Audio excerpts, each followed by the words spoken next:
तो गाइस आपका तो पता नहीं, मगर ऐसे बहुत कम ही सीरीज है जिसका इंतजार मैं काफी बेसब्री से करता हूँ, और द लास्ट ऑफ अस का सीजन 2 भी उन्हीं में से एक है, जो कि फाइनली 14 अप्रैल को इंडिया में रिलीज हो चुकी है। हालांकि इसका खाली एक ही एपिसोड आया है और इसके बाकी एपिसोड्स हमें हर मंडे को वीकली देखने को मिलने वाले हैं। तो without wasting any more time season 2 के पहले एपिसोड का एक्सप्लेनेशन शुरू करते हैं। तो सीजन 2 के एपिसोड 1 की शुरुआत ठीक वहीं से होती है जहाँ पे सीजन 1 की एंडिंग हुई थी, जिसमें एली जोल से कहती है कि तुमने जो भी फायरफ्लाइज के बारे में बताया क्या वो सच है, जिस पर जोल एली की कसम खाते हुए कहता है कि हाँ ये सच है। जिसके बाद वो लोग टॉमी के विलेज चले जाते हैं और इधर हमें फायरफ्लाइज के दूसरे बचे हुए लोगों को दिखाया जाता है, जो कि फायरफ्लाइज के बेस के सामने ही उन्हें बरी करके उनका बदला लेने के लिए प्लान बना रहे होते हैं। और वहाँ पे मौजूद एक लड़की जिसका नाम होता है एबी, उसने इस इंसिडेंट में अपने फादर को खोया था, जिस वजह से वो किसी भी हालत में जोल से बदला लेना चाहती थी। तो वहाँ पे मौजूद उन लोगों की बातों से हमें पता चलता है कि इन लोगों को भी पता था कि जोल वहाँ पे एक लड़की को लेके आने वाला है, मगर वहाँ पे पहुँचते ही जोल सबको मार के चला गया, ऐसा इनको लग रहा था। तभी वहाँ पे मौजूद एबी उनसे कहती है कि वो जोल नाम का बंदा 3 दिन पहले ही यहाँ से सबको मार के निकला है, जिस वजह से वो ज्यादा आगे तो नहीं गया होगा। जिस पर उस ग्रुप का एक मेंबर कहता है कि हमें डायरेक्टली जोल पर हमला नहीं करना चाहिए, हमें सबसे पहले सियाटल में मौजूद फायरफ्लाइज के बेस कैंप तक जाना चाहिए और वहाँ से मदद लेने के बाद हमें जोल की तलाश शुरू करनी चाहिए। जिस पर एबी का कहना होता है कि क्या सियाटल में मौजूद फायरफ्लाइज के बेस के लोग इनकी मदद जोल से बदला लेने के लिए करेंगे, जिस पर वहाँ पे मौजूद लोग कहते हैं कि हाँ वो इसके लिए मदद जरूर करेंगे। तो इसके बाद की कहानी 5 साल आगे टेक प्लेस करती है, जहाँ पे सबसे पहले हमें एली को दिखाया जाता है जो कि अपने से कई गुना बड़े आदमी के साथ लड़ रही होती है, मगर एली उसे कड़ी टक्कर दे के हरा देती है। तभी वहाँ पे मौजूद एक और आदमी ने एली से कहा कि तुम्हारे अपोनेंट ने होल्ड बैक किया है, अगर वो अपने पूरा स्ट्रेंथ का यूज करता तो तुम अभी बेहोश होती, जो चीज एली को बिल्कुल पसंद नहीं आता। और वो कहती है कि अगली बार से उसे अपनी पूरी ताकत यूज करने के लिए कहना, जिस पर वो आदमी कहता है कि अगर तुम्हें कुछ हो जाता तो हमें जोल को जवाब देना पड़ता। और फिर क्या था, एली और भी ज्यादा गुस्सा होकर वहाँ से चली जाती है। जिसके बाद हमें ऑन स्क्रीन जोल को दिखाया जाता है जो कि उस समय छोटे मोटे डिवाइस को ठीक कर रहा था। और तभी वहाँ पे एली की दोस्त डीना जोल से मिलने पहुंच जाती है। तो जोल के काम में इंटरेस्ट लेने का नाटक करके वो सीधे जोल से पूछती है कि आखिरकार एली आपसे नाराज क्यों है, जिस पर जोल उससे कहता है कि एली अब 19 साल की हो चुकी है और इस उम्र के बच्चों का अपने पेरेंट्स को हेट करना काफी आम बात है। मगर जोल की हालत को देख के हम अच्छे से समझ सकते हैं कि एली का ये इग्नोरेंट बिहेवियर जोल को बिल्कुल भी पसंद नहीं आ रहा था। और जोल से ऐसी बातें सुनने के बाद डीना समझ जाती है कि जोल असल में गैल की थेरेपी सेशंस ले रहा है। डीना के जाते हुए जोल उससे कहता है कि ये थेरेपी वाली बात वो किसी को भी न बताए। और सेम टाइम पे एली टॉमी के साथ शिकार पे गई होती है। शिकार यहाँ पे किसी जानवर का नहीं बल्कि इन्फेक्टेड का शिकार। तो टॉमी एली को अपने साथ रख के उसे स्नाइपर राइफल चलाने की ट्रेनिंग दे रहा होता है। और यहाँ पे एली का निशाना देख के लगता है कि एली अब इस चीज में काफी महारत हासिल कर चुकी है। इधर अपनी पेट्रोलिंग के टाइम डोना ने ऑब्जर्व किया कि आजकल विलेज के काफी पास बहुत सारे इन्फेक्टेड का आना जाना बढ़ गया है। इधर टॉमी एली को बताता है कि वो अब उसे पेट्रोलिंग ड्यूटी से हटा के ऊपर वॉचमैन की ड्यूटी पे लगाने वाला है। और एक बार फिर से एली को पता चल जाता है कि इसके पीछे भी जरूर जोल का ही हाथ है। इस पर एली का कहना होता है कि वो इन्फेक्शन से इम्यून है, जिस वजह से फील्ड ड्यूटी के लिए वो सबसे बेस्ट कैंडिडेट है। जिसके बाद एली वहाँ पे जोर जोर से चिल्ला के अपनी इम्यूनिटी के बारे में चीख रही होती है। तब जाके यहाँ पे हमें क्लियर होता है कि असल में टॉमी और जोल ने एली की इम्यूनिटी वाली बात सबसे छुपाए रखा है। यहाँ पर एली टॉमी को किसी तरीके से मना लेती है पेट्रोलिंग में वापस जाने के लिए। इधर जैक्सन विलेज में कंस्ट्रक्शन का काम जोरों शोरों से चल रहा होता है, क्योंकि बाहर से लगातार रिफ्यूजीज इस विलेज में आ रहे होते हैं, जिस वजह से यहाँ पे रहने की जगह की कमी होने लगी थी। और इसी दौरान वहाँ पे काम कर रहे कंस्ट्रक्शन वर्कर को गैस पाइपलाइन के अंदर कुछ अजीब सी जड़ें दिखाई देती है। इधर टॉमी की बेबी मारिया जोल से कह रही होती है कि इन्हें कंस्ट्रक्शन के काम को जल्द से जल्द पूरा करना होगा, मगर जोल उसे बताता है कि इनके पास रिसोर्सेज की काफी कमी है, जिस वजह से छोटे से छोटे कंस्ट्रक्शन वर्क को पूरा करने के लिए अच्छा खासा टाइम लग जा रहा है। यहाँ पर जोल और मारिया अच्छे तरीके से समझ रहे थे कि जैक्सन टाउन में लगातार रिफ्यूजीज की संख्या बढ़ती जा रही है, मगर यहाँ पे रहने लायक जगह और रिसोर्सेज की भारी कमी है। यहाँ पर मारिया चाहती थी कि वो ज्यादा से ज्यादा रिफ्यूजीज को इस विलेज में पनाह दे सके, मगर इसका ठीक उल्टा जोल का कहना होता है कि उन्हें अब और रिफ्यूजीज को अंदर नहीं लेना चाहिए। और वहाँ से जाने से पहले मारिया जोल को रियलिटी चेक देती है कि जैक्सन कम्युनिटी का पार्ट बनने से पहले जोल भी एक रिफ्यूजी था। हाँ बात तो सही है वैसे। तो वहाँ से निकलने के बाद जोल अपने नेक्स्ट थेरेपी सेशन के लिए गैल के पास चला आता है। तो यहाँ पर जोल गैल को अपने थेरेपी सेशन के बदले गांजे से भरा हुआ पैकेट थमा रहा होता है। जिसके बाद जोल का थेरेपी सेशन स्टार्ट होता है। तब वहाँ पे मौजूद गैल उससे कहती है कि आज उसका बर्थडे है, इसके साथ ही वो अपने हस्बैंड के बिना अपना पहला बर्थडे मना रही है और यही रीजन है कि वो आज सुबह से ही बंद है। और यहाँ पे मल्टीपल थेरेपी सेशन के बावजूद जोल पे उसका कोई असर न देख के गैल उससे कहती है कि तुम जरूर मुझसे कोई न कोई इम्पोर्टेंट डिटेल छुपा रहे हो, जिस वजह से तुम्हें अब सच बोल देना चाहिए। गैल उससे कहते हैं कि तुम्हें खुल के अपनी भड़ास बाहर निकालनी चाहिए, और इससे पहले कि जोल अपनी भड़ास निकालता, गैल अपनी भड़ास निकालना शुरू कर देती है। तो यहाँ पर गैल की बातों से हमें पता चलता है तो असल में यहाँ पे गैल के हस्बैंड यूजीन को जोल ने ही मारा होता है। हालांकि जिस सिचुएशन में जोल ने उसे मारा था वो अंडरस्टैंडेबल था, मगर जिस ब्रूटैलिटी के साथ जोल ने उसे मारा ये बात गैल को पसंद नहीं आई, और यही रीजन है कि गैल आज भी जोल को अपने हस्बैंड के मर्डरर के तौर पे देखती है। तो अब गैल की भड़ास पूरी निकल चुकी थी, जिसका मतलब तो अब बारी जोल की थी। तो अपनी बारी आने के बाद जोल बहुत देर तक सोचता है और ऐसा लगता ही है कि वो कुछ बताने वाला है, मगर वो खाली एक लाइन बोलता है कि आई सेव्ड हर, और ये कहकर वो वहाँ से निकल जाता है। अगले दिन डीना पेट्रोलिंग के लिए एली को लेने चली जाती है, जिसके बाद ये दोनों हथियार और घोड़े लेके जेसी के पास अपने इंस्ट्रक्शन लेने पहुँच जाते हैं, जहाँ पे जेसी टीम को आज के पेट्रोलिंग के लिए ब्रीफिंग देता है, जिसमें वो बताता है कि आज के पेट्रोलिंग को कैट लीड करने वाली है। जेसी आगे इन्हें बताता है कि ये केवल सर्वे मिशन है, जिस वजह से इन्हें आसपास के एनवायरनमेंट के बारे में पता करना है और कुछ खतरा दिखने पर फौरन वापस लौट के हायर अथॉरिटीज को इन्फॉर्म करना है। और जब ये लोग पेट्रोलिंग के बीच में होते हैं तब डीना एली से पूछती है कि आखिरकार आज रात के न्यू ईयर पार्टी में वो किसके साथ जा रही है, मगर एली ने उसे कहा कि उसका मन करेगा तो वो आ सकती है, मगर अभी इसका कोई भी प्लान नहीं है। और यही इन दोनों की बातों से हमें पता चलता है कि इन 5 सालों के बीच में शायद एली और गैट एक दूसरे को डेट कर रहे थे, मगर इन दोनों के बीच अब कुछ नहीं है। एली की बात सुनकर डीना भी उसे बताती है कि हाल ही में उसका भी जेसी के साथ ब्रेकअप हो गया, जिस वजह से अब ये दोनों सिंगल है। तब डीना एली को पूछती है कि क्या वो उसके साथ न्यू ईयर पार्टी में जाना चाहेगी। आगे इन्हें रास्ते में बहुत सारा खून दिखाई देता है, तो अब रूल्स कहते थे कि इसके बारे में इन्हें फौरन जाके हायर अथॉरिटीज को इन्फॉर्म करना था,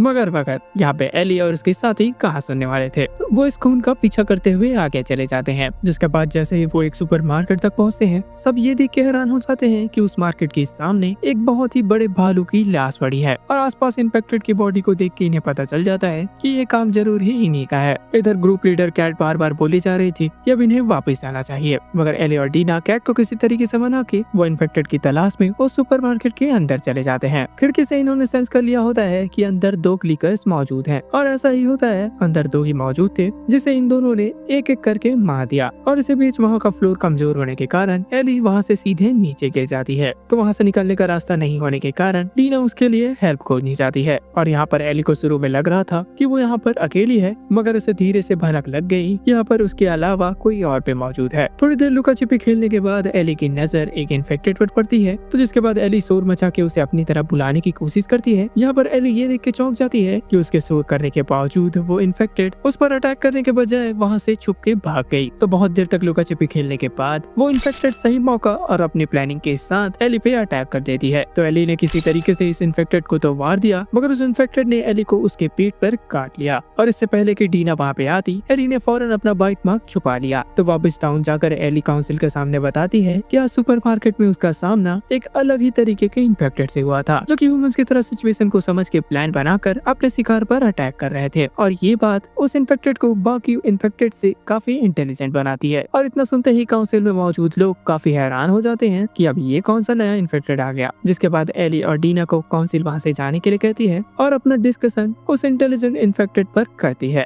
जिस पर इनका कहना होता है कि होपफुली ये इंटेलिजेंट इन्फेक्टेड वाला केस इकलौता हो। अगर वहाँ पे बहुत सारे इंटेलिजेंट इन्फेक्टेड हैं तो वो ग्रुप बनाकर जैक्सन विलेज पे अटैक करना शुरू कर सकते हैं, और ये चीज कितना खतरनाक है यहाँ पर हम जानते ही हैं। जिसके बाद टॉमी वहाँ पे मौजूद सब लोगों से कहता है कि अब क्योंकि न्यू ईयर को कुछ घंटे ही बचे हैं, जिस वजह से उन्हें ये मीटिंग जल्द ही खत्म कर देनी चाहिए। इधर एली घर आते ही अपने बाइट मार्क को चाकू से कुरेद के अजीब टाइप से शेप बना देती है, क्योंकि अगर किसी ने इसे देख भी लिया तो उसे ये लगे कि ये बाइट मार्क नहीं असल में कोई चोट है। जिसके बाद जोल भी वहाँ पे पहुँच जाता है एली को पार्टी में बुलाने के लिए, मगर यहाँ पे एली और जोल के बीच ज्यादा बातचीत नहीं होती। इसी दौरान जोल एली के रूम में रखे हुए उस टूटे हुए गिटार को देखता है, और जोल वहाँ से जाते हुए उस गिटार को भी अपने साथ लेके चला जाता है ताकि वो इसे ठीक करके एली को वापस दे सके। जिसके बाद सीन वहाँ के चर्च पे शिफ्ट होता है, जहाँ पे न्यू ईयर की पार्टी चल रही होती है। तो न्यू ईयर पार्टी के दौरान डीना एली से काफी ज्यादा चिपक के डांस कर रही होती है, और एली को रेजिस्ट ना करते हुए देख के डीना भी समझ जाती है कि कहीं ना कहीं एली भी उसे पसंद करती है। और इसके बाद ये दोनों सबके सामने किस करने लग जाते हैं। और अब क्योंकि न्यू ईयर पार्टी चर्च में हो रही थी, जिस वजह से वहाँ पे मौजूद एक आदमी इनसे ऑफेंड हो जाता है और इन्हें उल्टा सीधा कह देता है। और इससे पहले कि एली वहाँ पे कुछ कह पाती, जोल ने उस आदमी को धक्का दे के गिरा दिया। और इस सिचुएशन को देख के एली उल्टा जोल पे ही भड़क जाती है और उसे गुस्से में कह देती है कि उसे हर बार एली को बचाने के लिए आगे आने की जरूरत नहीं है। एली अब इतनी बड़ी हो चुके हैं कि वो खुद ही अपना ध्यान रख सकती है। और इतना सुनते ही जूल बिना कुछ कहे वहाँ से चला जाता है और वहाँ पे मौजूद गैल भी इस सिचुएशन को अच्छे तरीके से देख के समझ जाती है कि यहाँ पर तो कुछ और ही मामला है। तो पार्टी ओवर होने के बाद एली अपने घर की तरफ जैसे ही आती है, वहाँ पे वो देखती है कि जूल अपने घर के बाहर बैठा एली के गिटार को रिपेयर करके बजा रहा होता है। जिसके बाद एली बिना कुछ कहे अपने रूम में चली जाती है। जिसके बाद एंड सीन में हमें दिखाया जाता है कि जैक्सन टाउन के कंस्ट्रक्शन वर्कर को गैस पाइपलाइन में जो जड़ें मिली थी वो असल में कोई जड़ें नहीं बल्कि कॉर्डिसेप्स फंगस के ही टेंटिकल्स हैं। शुरू में तो ऐसा देख के लग रहा था कि ये पूरी तरीके से सूख के मर चुके हैं, मगर तभी उनमें हलचल होने लग जाती है, इंडिकेटिंग कि जैक्सन टाउन में बड़ा खतरा आने वाला है। इसके साथ ही यहाँ से बहुत दूर एक पहाड़ पे खड़ा होकर एबी की गैंग जैक्सन टाउन को देख रही होती है। जिसके बाद the last of us season 2 का एपिसोड 1 एंड हो जाता है। तो एपिसोड 2 की शुरुआत एबी के सपने से होती है, जो कि उस दिन में टेक प्लेस करती है जिस दिन जूल ने वहाँ पे कत्लेआम मचाया था, जिसमें वो अपने सपने में एबी के छोटे वर्जन को देख रही होती है। तो अपने डैड की तलाश में गन लेके फायरफ्लाई के बेस कैंप के अंदर जा रही होती है। तो सपने के अंदर अपने ही वर्जन को अपने डैड की लाश देखने से मना कर रही होती है। जिसके बाद एबी की नींद खुल जाती है और वो अपने आप को अपने दोस्तों के बीच पाती है। तो वहाँ पे मौजूद एबी की गैंग को रात में देख के ऐसा लग रहा था, पहाड़ों के बीच से जो लाइट आ रही थी उन्हें लग रहा था कि वो छोटा मोटा कोई कैंप होगा, मगर जैसे ही सुबह होती है वो देख के दंग रह जाते हैं कि यहाँ तो एक पूरा का पूरा शहर मौजूद है। तो अब इनके पास बड़ी प्रॉब्लम थी कि ये लोग जैक्सन टाउन के अंदर कैसे जाएंगे, मगर यहाँ पे एबी को तो किसी भी हालत में जोल चाहिए ही था, जिस वजह से वो कहती है कि हम लोग एक पेट्रोल पे अटैक करेंगे और उन्हें किडनैप करके उनसे सारी डिटेल्स उगलवा लेंगे। मगर इनका प्लान काफी इनएफिशिएंट होता है, जिस वजह से ये इस प्लान को होल्ड पर डाल देते हैं। तभी वहाँ पे मौजूद ओवन एबी से कहता है कि उसके पास एक प्लान जरूर है जिस पर उसे थोड़ी सी काम करने की जरूरत है, जिसके बाद वो लोग इस प्लान को फॉलो कर सकते हैं। और एबी के वहाँ से जाते ही ओवन वहाँ पे मौजूद बाकी फायरफ्लाई मेंबर्स से कहता है कि उसके पास कोई भी प्लान नहीं है और ये लोग चाहते हैं कि एबी को जल्द से जल्द यहाँ से वापस ले जाया जाए, क्योंकि जैक्सन टाउन में जाना इसे खुद खुशी से कम नहीं था। इधर जैक्सन टाउन में सुबह सुबह जेसी एली को पेट्रोलिंग के लिए बुलाने आया होता है। यहाँ पर देखा जाए तो जेसी एली को पिछली रात हुए इंसिडेंट्स को लेकर टीज कर रहा होता है। जिसके बाद ये लोग पेट्रोलिंग स्टार्ट करने के लिए सिटी के दरवाजे तक जा रहे होते हैं। तभी देखते हैं कि शहर में इन्फेक्टेड से बचने के लिए तैयारियां काफी जोरों शोरों से चलने लगी है, क्योंकि जैक्सन टाउन में ही रहने वाले काइल और मैक्स को 7 केबिन नाम की जगह पे मरे हुए इन्फेक्टेड का एक ढेर मिला है। जैसे आगे एली को बताता है कि उन मरे हुए इन्फेक्टेड के ढेर के नीचे से कम 30 इन्फेक्टेड वहाँ से बाहर निकल गए। और ये देख के यार किसी की भी पड़ जाएगी, और क्या पता वहाँ पे 30 ही नहीं बल्कि कई हजार इन्फेक्टेड छुपे हों। और यही रीजन है कि काउंसिल ने पूरे सिटी वाइड अलर्ट जारी कर दिया है। जिसके बाद जैसे एली को पूछता है कि क्या जूल और तुम्हारे बीच सब कुछ ठीक है या नहीं, जिस पर एली साफ साफ उसे झूठ बोल देती है कि हाँ हमारे बीच सब कुछ ठीक है। और इस चीज को सही दिखाने के लिए एली जैसी से कहती है कि आज मैं जूल के साथ ही पेट्रोलिंग पे जा रही हूँ, मगर जैसी उसे बताता है जूल तो पहले ही डीना के साथ पेट्रोलिंग पे निकल गया। जिसके बाद जैसी एली को रेस्टोरेंट लेके जाता है जहाँ पे पारिया एली का वेट कर रही होती है। तो रेस्टोरेंट में टॉमी जैक्सन टाउन के लोगों को एक ड्रिल के लिए तैयार कर रहा होता है, जिस ड्रिल में इन्हें उस सिचुएशन की तैयारी करनी थी जिस सिचुएशन में पूरे इन्फेक्टेड ने टाउन पे अटैक कर दिया है। जिसमें टॉमी कहता है कि बच्चे और बुजुर्ग सारे लोग बेसमेंट में चले जाएंगे और अपने आप को लॉक कर लेंगे। इसके साथ साथ जितने भी बड़े और हथियार चलाने वाले हैं वो फर्स्ट और सेकंड फ्लोर पे चले जाएंगे। जिसके बाद मारिया एली को रेस्टोरेंट में मौजूद उसी शख्स के पास लेके जाती है जिसे जोल ने पिछले रात धक्का दिया था। तो बूढ़ा आदमी एली से पिछले रात हुए इंसिडेंट्स के लिए माफी मांगता है, मगर एली इस चीज से काफी ज्यादा नाराज थी, तो वो रिप्लाई में कुछ नहीं कहती और वहाँ से चली जाती है। जिसके बाद जेसी और एली दोनों ही पेट्रोलिंग पे निकल जाते हैं। और ये लोग जब जा रहे होते हैं तब हमें देखने को मिलता है कि वहाँ पे धीरे धीरे स्नो स्टॉर्म आने वाली है। इधर एबी भी अपने हाइड आउट के बाहर पहरा दे रही होती है। तो ठंड से काफी ज्यादा ठिठुरकी तो जैसे ही अपने हाइड आउट के अंदर जाने वाली होती है,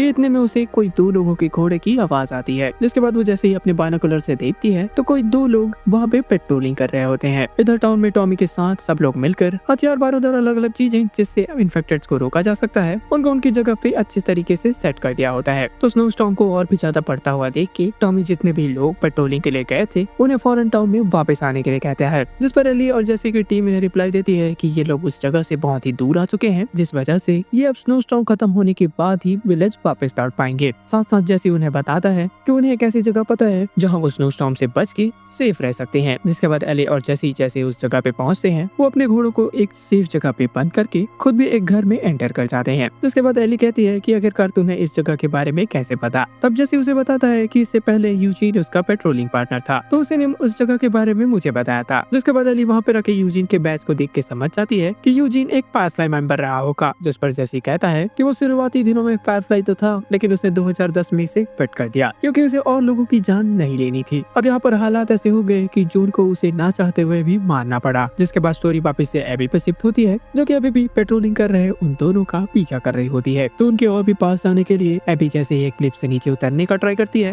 वो बर्फ से फिसलते हुए नीचे आ गिरती है और वहाँ पे उसे बहुत सारे इन्फेक्टेड्स की डेड बॉडी मिलती है और उस जगह को देख के पता चलता है कि ये वही जगह है जिसके बारे में जैसी एली को बता रहा था। तो एबी जैसे तैसे अपने आप को संभाल के आगे बढ़ रही होती है कि इतने में उसके फुटस्टेप को सुन के उनके डेड बॉडीज के नीचे से और भी ज्यादा इन्फेक्टेड्स निकलने लग जाते हैं और वाकई में वहाँ पे गिने चुने इन्फेक्टेड नहीं बल्कि इन्फेक्टेड्स की पूरी फौज थी। तो अब एबी के पास केवल एक ही रास्ता होता है, या तो वो यहाँ से भाग जाए या फिर इन्फेक्टेड्स का शिकार बन जाए। वो पहला रास्ता चूज करती है और अपनी पूरी दम लगा के वहाँ से भागती है, जिसके बाद वो किसी तरीके से एक बाउंड्री वॉल को चढ़ के उन इन्फेक्टेड से अपना पीछा छुड़ाती है, मगर कुछ मिनट्स के लिए। जिसके बाद वो फेंस और दीवार के बीच से मदद ढूंढने के लिए जा रही होती है। इतने में बहुत सारे इन्फेक्टेड्स एबी का पीछा करते हुए उस फेंस पे भी चढ़ने लग जाते हैं। तो उस सिचुएशन से एबी किसी तरीके से क्रॉल करके निकल जाती है, मगर तभी एक इन्फेक्टेड उस पे अटैक करने लग जाता है, मगर लकीली जोल वहाँ पे आके उस इन्फेक्टेड को गोली मार देता है। इस सीन को देख के मैं एक ही चीज बोलना चाहता हूँ कि यहाँ पर तो कुआं ही प्यासे के पास चला आया। तो जोल एबी को बचाते हुए एक सैक में लेके आता है, जिसके बाद वहाँ पे मौजूद डीना जोल को आवाज लगाती है और इस चीज से एबी को पता चलता है कि जिसको वो ढूंढ रही थी असल में वो तो उसके सामने ही खड़ा है। तो जोल को मारने के लिए एबी अपने गन को ढूंढती है, मगर वो उसके जेब से गिर चुकी थी। तो वहाँ पे मौजूद डीना जोल से कह रही होती है कि हम जैक्सन विलेज चाह के भी नहीं जा सकते, हम जाते जाते रास्ते में ही ठंड से मर जाएंगे। तो ये सुन के एबी कहती है कि पहाड़ पे मौजूद लॉज में उसके बहुत सारे साथी हैं जिसके पास गन्स और बहुत सारे रिसोर्सेज मौजूद हैं, तो वो सब उनके पास आ सकते हैं बजाय कि जैक्सन विलेज जाने के। और उधर इन्फेक्टेड भी उस सैक का दरवाजा ऑलमोस्ट तोड़ के उन पे अटैक करने वाले थे, जिस वजह से जोल और डीना के पास एबी की बात मानने के अलावा और कोई भी चारा नहीं था। तो वो सब घोड़े में बैठ के उस लॉज की तरफ निकल जाते हैं। इधर जैक्सन टाउन में जैसे ही टॉमी रेडियो कम्युनिकेशन रूम में जाता है, उसे पता चलता है कि बाकी पेट्रोलिंग मेंबर्स से तो कांटेक्ट हो गया सिवाय जोल और डीना के। जिसके बाद टॉमी जोल से कनेक्ट करने की काफी ज्यादा कोशिश करता है, मगर खराब मौसम के चलते वो लोग फेल हो जाते हैं। इधर रेडियो के थ्रू जेसी और एली से भी पूछा जाता है कि क्या उन्होंने जोल और डीना को कहीं देखा है, और जिसके बाद ये दोनों जोल और डीना को ढूंढने निकल जाते हैं। इधर जैक्सन विलेज में जब एक वर्कर उस पाइपलाइन के पास काम कर रहा होता है, तब ये देखता है कि उस पाइपलाइन में वो कोई जड़ें नहीं बल्कि कॉर्डिसेप फंगस है। तो उसके बारे में वो फौरन टॉमी को बताने जाता है। इधर एली और जेसी अलग अलग होकर जोल और डीना को ढूंढने में लग जाते हैं और अब क्योंकि सारे के सारे इन्फेक्टेड उस कॉर्डिसेप फंगस से समहाउ कनेक्टेड होते हैं, जिस वजह से उस पाइपलाइन में मौजूद कॉर्डिसेप फंगस जैसे ही ये डिटेक्ट करते हैं कि आसपास ह्यूमन मौजूद है, दूसरी तरफ गड्ढे में मौजूद उन इन्फेक्टेड्स को भी पता चल जाता है कि आसपास ह्यूमन है, जिस वजह से इन्फेक्टेड्स का एक लार्ज ग्रुप जैक्सन विलेज की तरफ आगे बढ़ने लग जाते हैं। जिसके बाद वॉच टावर में खड़े उस आदमी को जैसे ही दिखाई देता है इन्फेक्टेड्स की एक आदमी इनके टाउन की तरफ आगे बढ़ रही है, ये फौरन टाउन में अलार्म बजा देता है कि इन पर अटैक होने वाला है। इधर टाउन के लोगों ने ड्रिल की वजह से अच्छे तरीके से जान लिया था कि सबको कहां पर छुपना है, तो वो सब लोग अपनी जगह ले लेते हैं। इधर टॉमी भी गन लेके वॉच टावर की तरफ चला जाता है, जिसके बाद देखते ही देखते इन्फेक्टेड की एक आर्मी इनके टाउन पर अटैक कर देते हैं। इधर टॉमी भी सबको फायरिंग करने के लिए ऑर्डर दे देता है, जिसके बाद हमें ह्यूमंस वर्सेस इन्फेक्टेड्स की एक तगड़ी लड़ाई देखने को मिलती है। इधर एबी भी जोल और डीना को लेके अपने हाइडआउट की तरफ जा रही होती है। इतने में ये लोग नोटिस करते हैं कि जैक्सन विलेज पे अटैक हो गया है। तो जोल को अपना प्लान बदलता हुआ देख के एबी उनसे कहती है कि उनका हाइडआउट बस 2 मिनट दूर है। वो आगे ये भी कहती है कि उनके पास बहुत सारे हथियार भी मौजूद है, तो उनका यूज करके हम उस टाउन की तरफ आगे बढ़ सकते हैं। यहाँ पर एबी किसी तरीके से बस अपने हाइडआउट की तरफ जाना चाहती थी।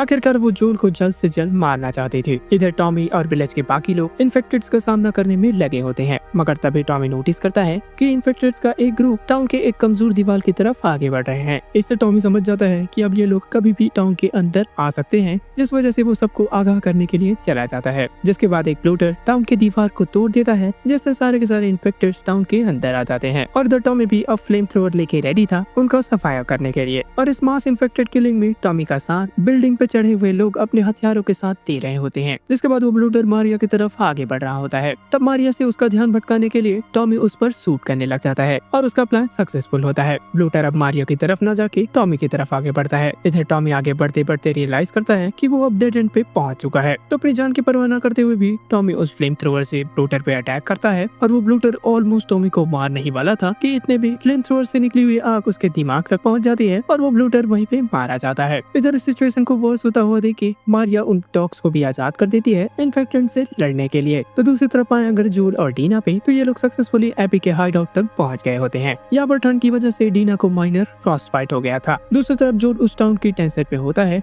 आखिरकार वहाँ पे लोग किस तरीके से सर्वाइव कर रहे होंगे। तभी जोल कहता है कि सारे हथियार ले लो, हम 3 मिनट में यहाँ से निकलने वाले हैं। तभी एबी अपने दोस्तों को बताती है कि ये डीना है और वहाँ पे खड़ा हुआ इंसान जोल है। और इतना सुनते ही एबी के दोस्त हैरान हो जाते हैं और मैनी डीना के सर पे पिस्टल रख देता है, जिसके बाद एबी मेल को कह के डीना को बेहोश करा देती है और जोल से उसके सारे वेपन्स भी छीन लेती है। यहाँ पर जोल को लग रहा था कि ये लोग लुटेरे हैं कि उसके सारे चीजें ले लो, मगर डीना को कुछ मत करना। जिसके बाद एबी उसके सामने सच्चाई उगलना शुरू करती है। वो जोल से पूछती है कि आखिर वो लास्ट जगह कौन सी है जहाँ पे उसने फायरफ्लाइज को देखे थे, जिस पर जोल कहता है कि सॉल्ट लेक। और इतना कहते ही एबी उसके पैर पे शॉटगन चला देती है, जिससे जोल काफी ज्यादा इंजर्ड होके वहीं पे गिर जाता है। और जोल का बहुत सारा खून निकलते हुए देख के एबी मिल से जोल का खून रोकने के लिए कहती है। जिसके बाद एबी जोल के पास जाके उसे बताती है कि तुमने उस दिन 18 सोल्जर को मारा था, इसके साथ साथ एक निहत्थे डॉक्टर को मारा था, और वो डॉक्टर और कोई नहीं बल्कि एबी के डैड थे। एबी आगे कहती है कि वो उस वक्त 19 साल की थी और वो इस सदमा को बर्दाश्त नहीं कर सकी, जिस वजह से 19 साल की उम्र में ही उसने मिलिट्री ज्वाइन कर ली और लगभग 5 साल तक मिलिट्री में रहने के बाद फाइनली जोल उसके हाथ लग ही गया। और इससे पहले कि एबी और कुछ कहती, जोल उससे कहता है कि तुम जो करने आए हो वो पहले करो। और फिर क्या था, एबी पास में रखे एक गोल स्टिक को उठाती है और जोल को जहाँ पर चोट लगा था उसी जगह पे बार बार मारती चली जाती है। इधर एली जोल को ढूंढती हुई एबी के हाइडआउट तक पहुंच जाती है और बिना किसी की नजरों में आए वो चुपचाप से अंदर जा ही रही होती है कि इतने में मैनी उसे पकड़ लेता है और अपने आप को छुड़ाने के चक्कर में एली उसके चेहरे पे चाकू मार देती है। इधर एबी गोल्ड स्टिक से मारने के बाद अब जोल को पंच के ऊपर पंच भी मारे जा रही थी, जिसके बाद ये लोग एली को सप्रेस कर देते हैं। इधर एली जोल को देख के उसे बार बार उठने के लिए बोल रही होती है, मगर जोल एबी के टॉर्चर से ऑलमोस्ट अधमरा हो चुका था। तभी वहाँ पे मौजूद ओवन एबी से कहता है कि इसे जल्दी खत्म करो। जिसके बाद एबी गोल्ड स्टिक के बचे हुए टुकड़े को लेके सीधे जोल के गर्दन में घुसा देती है। और वहीं न जाने ये सीन कितने लोगों का दिल तोड़ने वाला है। और जोल के मरते ही एबी का ग्रुप एली को वहीं पे छोड़ के अपने बेस कैंप की तरफ वापस लौट जाते हैं। इधर एली एक्सेप्ट नहीं कर पा रही होती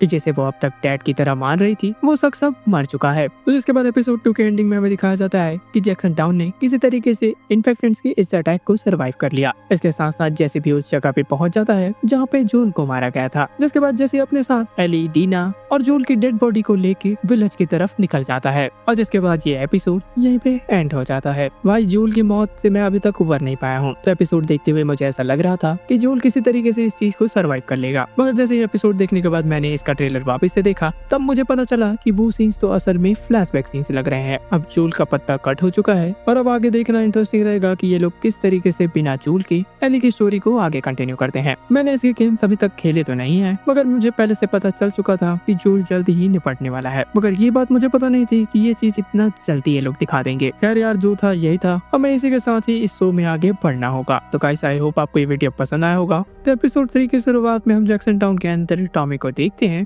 जो कि जोल की बॉडी को मेरी करने से पहले साफ कर रहा होता है। तो इस वक्त तक टॉमी अपने भाई को खोने के गम में काफी ज्यादा टूट गया था। वो अब भी अपने भाई के डेथ की खबर पे भरोसा नहीं कर पा रहा था। जैसे तैसे इस दुख में वो अपने भाई जोल की बॉडी को साफ करता है और एट द एंड उससे कहता है इस सारा को मेरा प्यार देना। तो इधर इन्फेक्टेड्स के अटैक के बाद जैक्सन टाउन के हॉस्पिटल में काफी लंबी चौड़ी भीड़ उमड़ गई होती है और इसी हॉस्पिटल में एली भी एडमिट होती है। तो उसे जैसे ही होश आता है वो अपने सदमे के कारण जोर से चीखने लग जाती है। तभी वहाँ पे मौजूद डॉक्टर्स उसे सेडेटिव देके वापस से सुला देते हैं। जिसके बाद कहानी 3 महीने आगे बढ़ती है और हम इधर जैक्सन टाउन के लोगों को वापस से जैक्सन को रीबिल्ड करते हुए देखते हैं। तो बात करें अगर एली की, तो उसे 3 महीने बाद हॉस्पिटल से डिस्चार्ज किया जा रहा है। और इससे पहले कि एली हॉस्पिटल से बाहर जाती, वो डॉक्टर उससे कहता है कि यहाँ से बाहर जाने से पहले तुम्हें एक लास्ट इंसान से मिलना होगा। और वो इंसान थी गैल, जो कि एली के काउंसलिंग के लिए आई थी। लेकिन एली उससे बिल्कुल भी नहीं मिलना चाहती थी। तो गैल एली की कंडीशन को देख के समझ जाती है कि अभी भी जोल वाली बात को लेके मूव ऑन नहीं कर पाई है और ये रीजन है कि गैल उसे थेरेपी देना चाहती थी। तो गैल उससे कहती है कि उसके अकॉर्डिंग तुम्हारी और जोल की बात last time new year party के इवनिंग पे हुई थी, जिस पर एली का कहना था कि उसे उस दिन जोल से बात कर लेनी चाहिए थी और इसका पछतावा उसे अब बहुत ही ज्यादा हो रहा है।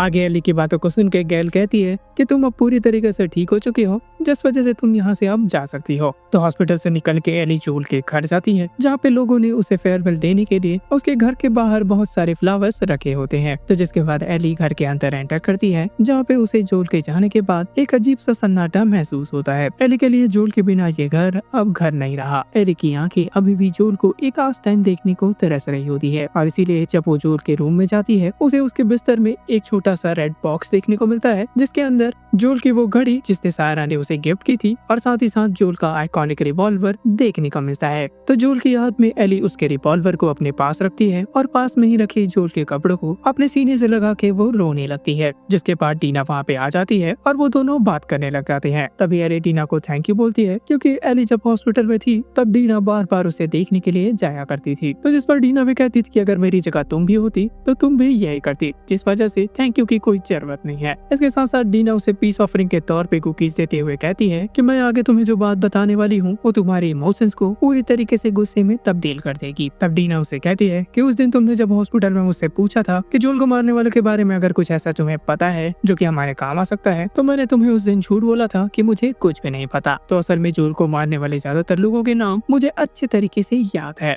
और ये भी कि वो कहाँ से है। तब एली डीना से गुस्सा हो जाती है कि आखिरकार तुमने उन लोगों को भागने दिया, अगर तुमने इस बात को पहले बताया होता तो हम जल्दी से उसके पीछे जाके उन्हें पकड़ सकते थे। मगर डीना कहती है कि इस टाउन और इस टाउन के लोगों के ऊपर इन्फेक्टेड का एक बड़ा अटैक हुआ था, जिस वजह से इस टाउन से तो उनके पीछे कोई नहीं जाता और ये बात अगर मैं तुम्हें बताती तो तुम ऐसे इंजर्ड हालत में ही उसके पीछे जाने की जिद करती और ये रिस्क डीना लेना नहीं चाहती थी। डीना आगे कहती है कि वो लोग जहाँ जा रहे हैं उसके बारे में उसे पता है, जिस वजह से ये बेहतर था कि उन्हें वहाँ जाने दें और बाद में हम पूरी प्लानिंग के साथ उन पर अटैक करें। जिसके बाद डीना एक एक करके उन लोगों के नाम एली को बताते जाती है और लास्ट में जोल को मारने वाली का नाम वो एबी बताती है, जिसके बाद एली उससे पूछती है कि असल में वो रहते कहाँ हैं। तब डीना उसे बताती है जब यूजीन फायरफ्लाई थे तब उन्होंने मुझे एक कहानी बताई थी कि वेस्ट के कुछ ग्रुप अलग अलग ही फेडरा से लड़ाई करने की कोशिश कर रहे थे और वो ग्रुप इतने बेवकूफ थे कि वो लोग एक होकर नहीं लड़े और उन्हें वैसे ग्रुप था Washington liberation front, short form में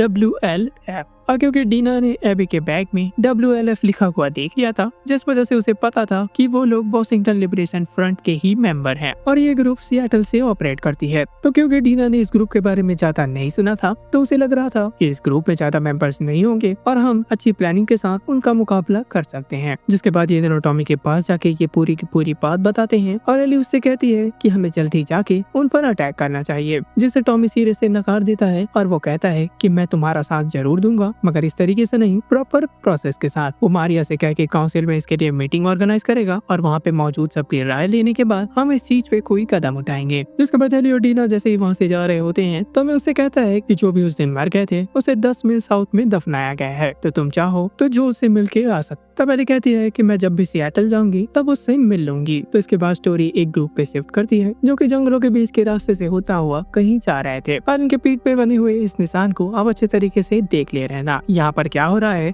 ये आगे चल के आपको अच्छे से क्लियर हो जाएगा। तब ये ग्रुप अपने पीछे आ रहे ग्रुप को लगातार सीटी बजा के आगे या पीछे आने वाले खतरे या सिचुएशन के बारे में पहले से ही आगाह कर देते हैं। तो अपने पीछे वाले ग्रुप से सीटी की आवाज सुनने के बाद वो बंदा अपने साथ एक छोटी बच्ची से पूछता है कि आखिरकार इसका मतलब क्या है। तब वो बच्ची बताती है कि कोई पीछा नहीं कर रहा, सब कुछ क्लियर है, आगे बढ़ते रहो। वो आगे कहता है कि हम जैसे ही आगे कहीं फंस जाएंगे वो आदमी उस बच्ची को भी सीटी मारना सिखा देगा। तो इसके थोड़ी देर बाद इन्हें एक और सीटी की आवाज आती है और ये सीटी असल में खतरे की थी, जिस वजह से ये लोग आसपास की झाड़ियों में छुप जाते हैं और ये लोग यहाँ पे किससे छुप रहे थे ये आपको आगे एपिसोड में पता चल जाएगा। जिसके बाद वापस आए एली पे, तो जैसे एली को काफी ज्यादा ट्रेनिंग दे रहा था ताकि वो अपने पुराने शेप में वापस आ जाए। ट्रेनिंग खत्म होने के बाद एली जैसी से पूछती है तो अब तुम काउंसिल मैन बन चुके हो, तब तो तुम्हें मीटिंग के बारे में पता ही होगा। जिस पर वो कहता है कि हाँ मुझे मीटिंग के बारे में तो पता है मगर वोट्स के बारे में नहीं। जैसे एली से बोलता है कि तुम्हें जो भी कल काउंसिल के सामने बोलना है वो तुम्हें एक पन्ने में लिख लेनी चाहिए क्योंकि तुम अभी बहुत ज्यादा गुस्से में हो और गुस्से की काउंसिल में कोई भी जगह नहीं। जिसके बाद इधर काउंसिल में मीटिंग स्टार्ट होती है जहाँ पे अलग अलग लोगों से उनकी राय पूछी जाती है और तभी वहाँ पे मौजूद एक कार लैम्प के बंदे की बारी आती है अपनी राय देने के लिए। तब वो कहता है कि जो लोग भी जोल को मारने आए थे या हमें उन्हें माफ कर देना चाहिए और उनसे बदला नहीं लेना चाहिए और यही बात हमें उन रीडर से अलग बनाती है।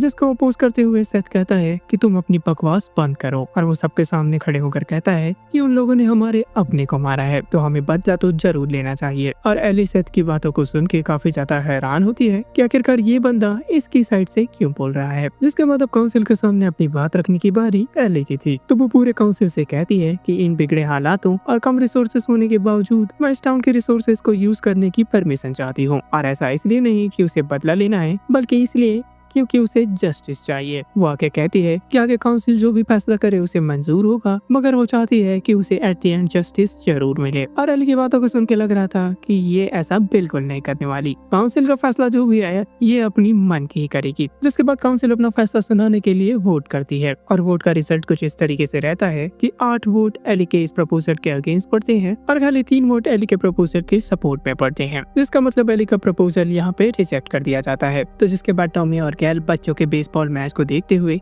एक दूसरे से बात कर रहे होते हैं। तभी टॉमी कहता है कि उसे लगता है एली कुछ बड़ी बेवकूफी करने वाली है। जिस पर गैल कहते हैं कि क्या तुम्हें उसके भाषण पे यकीन है? तो टॉमी उल्टा गैल से पूछता है कि क्या आपको है? जिस पर गैल कहती है कि बिल्कुल नहीं, काउंसिल का फैसला चाहे जो भी हो वो करेगी तो अपनी मन की ही। और एली ठीक वैसे ही करने की तैयारी में लग जाती है। तो उसका प्लान था कि वो चुपचाप से यहाँ से अकेले ही WLF की तलाश में सियाटल की तरफ निकल जाएगी और जिसके लिए उसने पूरे के पूरे सामान, हथियार और बाकी चीजों की पैकिंग पूरी कर ली होती है। और तभी वहाँ पे एक बार फिर से डीना पहुँच जाती है। यहाँ पर एली को लग रहा था कि डीना ये सब देख के उसे समझाने की कोशिश करेगी कि वो अकेले ऐसा कदम ना उठाए, मगर उल्टा यहाँ पे डीना इस पैकिंग में उसकी मदद करने लग जाती है। वो आगे मैप की मदद से उसे गाइड करती है, साथ ही साथ उसके सामान में क्या क्या मिसिंग है ये भी उसे बताती चली जाती है। जिस पर एली का कहना होता है कि आखिरकार हमें ये चीजें मिलेंगी कहाँ से। तब डीना कहती है कि वो एक बंदे को जानती है जो ये सब चीजें उन्हें दे सकते हैं। और वहाँ से जाते हुए डीना एली से कहती है कि हम सुबह 3 बजे ईस्ट गेट पे मिलेंगे। तो इसका मतलब सिंपल था कि डीना भी एली के इस मिशन में उसके साथ जाने वाली है। और जिसके बाद जैसे ही सुबह के 3 बजते हैं एली पहले से ईस्ट गेट की तरफ चली जाती है और जिसके थोड़ी देर बाद डीना भी वहाँ पे पहुँच जाती है।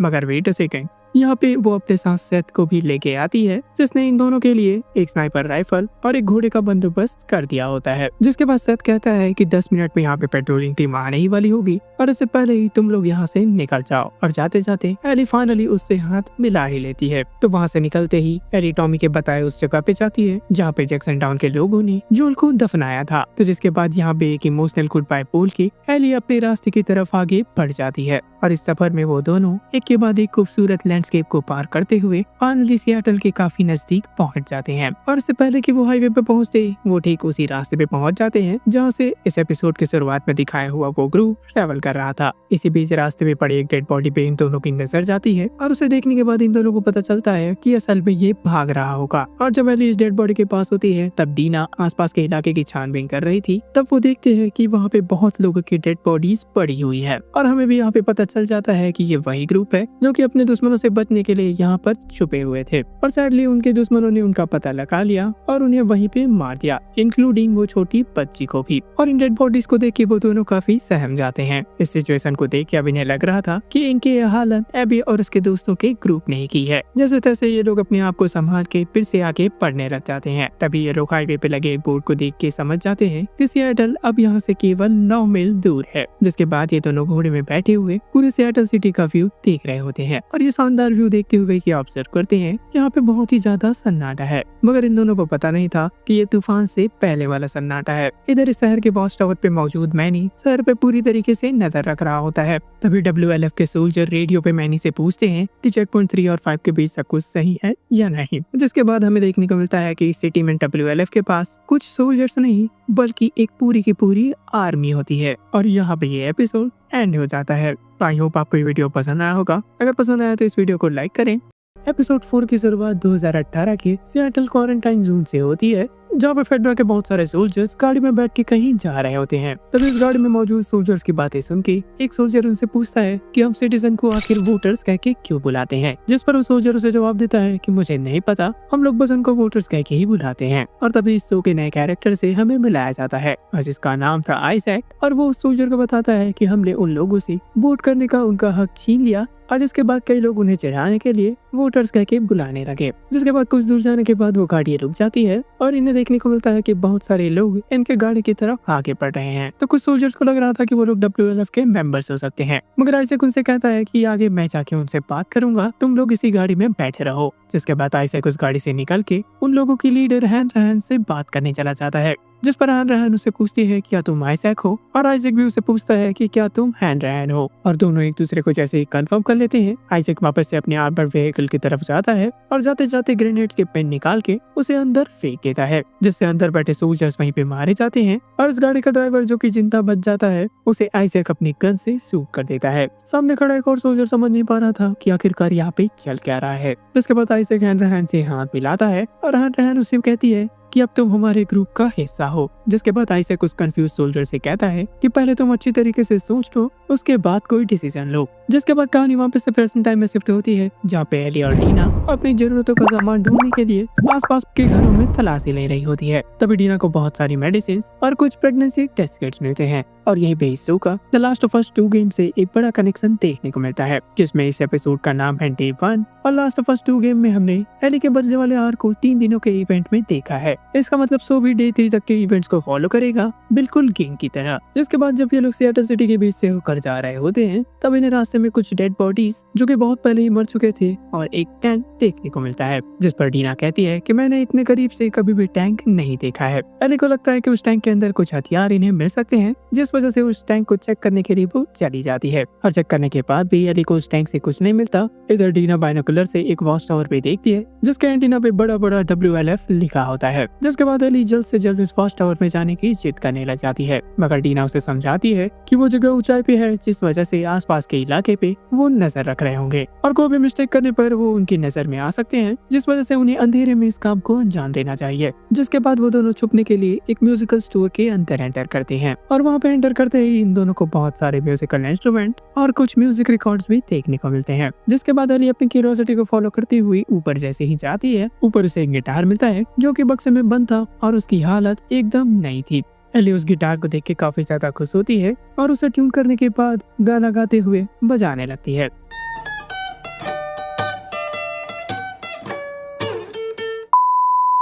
जिसे सुन के डीना भी वहाँ पहुंच जाती है और पास में ही बैठ के वो भी एली की सिंगिंग एंजॉय करने लगती है। देखते ही देखते डीना एली की सिंगिंग से काफी ज्यादा इमोशनल हो चुकी होती है और वो एली की सिंगिंग और गिटार स्किल की तारीफ करने लग जाती है, जिस पर एली उसे कहती है कि जो ने उसे ये सारी चीज सिखाई थी। जिसके बाद स्टोरी आइजैक पे शिफ्ट होती है, जो कि गैस ऑन करके कॉपर के बर्तन को गर्म करते हुए किसी आदमी को बता रहा था। जब वो यंग था तो एक लड़की को वो पसंद करता था, मगर उससे बात करने में वो काफी ज्यादा हिचकिचाता था, जिस वजह से वो उसे खुश करने के लिए उसके लिए एक खाना बनाया करता था। इसके दूसरे सीन में हमें दिखाया जाता है कि आइजैक ने एक कार मेंबर को जंजीरों से बांध के रखा हुआ है, साथ ही साथ उसे टॉर्चर करके उससे जानने की कोशिश कर रहा है कि इस कार का नेक्स्ट अटैक कहाँ पे होने वाला है। जिस पर उस कार मेंबर कहता है कि हमें सेराफेट्स कहते हैं, ना कि स्कार। इसके साथ ही वो स्कार के प्लान्स के बारे में कुछ भी आइजैक को बताने से मना कर देता है और तब आइजैक उसका ऊपर के गर्म हुए बर्तन को उस कार मेंबर्स के हाथों पे रख देता है और यहीं पे हमें दिखाया जाता है कि स्कार और WLF के बीच काफी पुरानी दुश्मनी चलती आ रही है। कभी स्कार ने WLF के मेंबर्स को मारा तो कभी WLF ने स्कार के मेंबर्स को मार दिया और गेम में दुश्मनी तब स्टार्ट होती है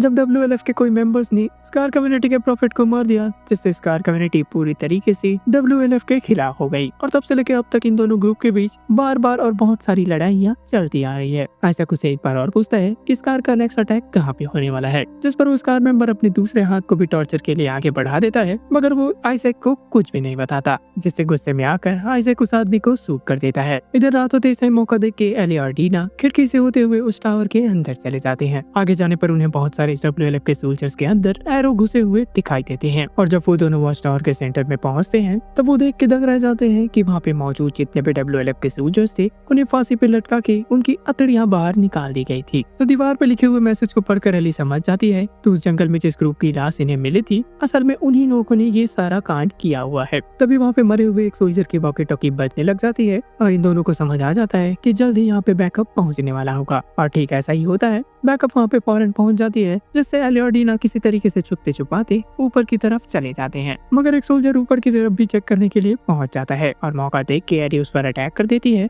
और इससे पहले के सामने खड़ा एक और सोल्जर एली पे अटैक करता डीना आके उसे टपका देती है। गन शॉट की आवाज से सारे सोल्जर्स अलर्ट होकर इनकी तरफ आगे बढ़ने लग जाते हैं। तब एली और डीना खिड़की के रास्ते से नीचे उतरते हैं और उनसे भागने लग जाते हैं और भागते भागते वो लोग बच के एक टनल के अंदर आ जाते हैं, मगर इस सोल्जर उन दोनों को टनल के अंदर जाते हुए देख लेता है, जिससे वो अपने सोल्जर्स को कह के टनल के दूसरे हिस्से में सोल्जर्स को भेज देता है। जिसके बाद एक एक करके बहुत सारे सोल्जर्स उस टनल के अंदर आने लग जाते हैं और अंदर आते ही वो लोग जगह जगह पे फ्लेयर फेंकने लग जाते हैं और तभी फेंका गया एक फ्लेयर सीधे जाके गिरता है कॉर्डिसेप फंगस के पास और वो फंगस अपने हाई बैंड के थ्रू बाकी इन्फेक्टेड तक भी ये मैसेज पहुंचा देते हैं कि उसे यहाँ पे खतरा है। जिसके बाद इन्फेक्टेड का एक लार्ज ग्रुप उस टनल में आने लग जाते हैं और डीना ने इन्फेक्टेड्स की आवाज सुन के पहले ही ये महसूस कर लिया था यहाँ पर कोई एक दो इन्फेक्टेड्स नहीं बल्कि सैकड़ों की संख्या में इन्फेक्टेड्स मौजूद है। तो एली और डीना किसी तरीके से ट्रेन के ऊपर चढ़ के ट्रेन के अंदर जाते हैं और वहाँ से वो निकलने की कोशिश करते हैं मगर इन्फेक्टेड्स की फौज उस पर लगातार अटैक करती जा रही थी और ये दोनों अपना पूरा का पूरा जोर लगा देते हैं उनसे बच के भागने के लिए। जिसके बाद ये लोग फेंस को पार करके जैसे ही एग्जिट गेट की तरफ आगे बढ़ते हैं वो गेट पूरी तरीके से जाम हो चुका था। तब एली पूरा जोर लगा के अपने आप को तो उस गेट से बाहर निकाल लेती है मगर टीना पीछे होती है जिस वजह से एक इन्फेक्टेड टीना के पास पहुंचकर जैसे उसे काटने वाला था एली अपना हाथ आगे करके उसे अपने आप को काटने दे देती है